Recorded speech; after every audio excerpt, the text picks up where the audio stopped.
Bonjour et bienvenue dans votre journal de la nuit. Deux otages australiens qui s'expriment dans une vidéo diffusée par le Hamas. Deux hommes détenus depuis plus de 200 jours parlant sous la contrainte. Nous ne pouvons vous montrer leur visage à Tel Aviv. On n'oublie pas encore ce samedi les 133 otages. Image commentée par Nina Masson. Une délégation égyptienne est en Israël depuis vendredi pour tenter de relancer les négociations sur une trêve à Gaza associée à une libération d'otages.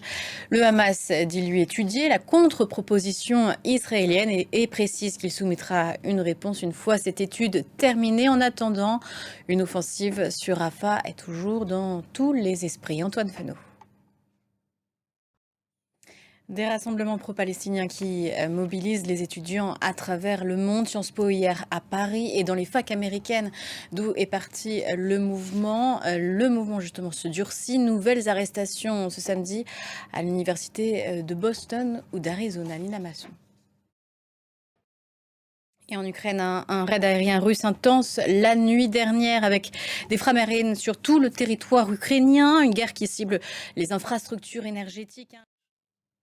Ils sont plusieurs pays à le suggérer et si l'Europe s'armait d'un dôme de fer, ce système antimissile israélien qui a largement fait ses preuves, l'Allemagne souhaite renforcer sa défense et Emmanuel Macron dans son discours à la Sorbonne il y a 2 jours a pu l'évoquer de manière plus timide, mais Paris lie l'enjeu sécuritaire à l'enjeu économique. Alors un dôme de fer à l'européenne est-il possible? Regardez. Manifestation de soutien contre manifestation d'appel à la démission. On vous parlait il y a quelques jours de la mise en retrait de Pedro Sánchez en Espagne. Direction Marseille, la flamme olympique a quitté ce samedi le port du Pirée en Grèce à bord d'un voilier à 3 mois de la fin du XVIIIe siècle. Et puis sur le continent américain, des tornades en cascade depuis quelques jours dans le centre des États-Unis.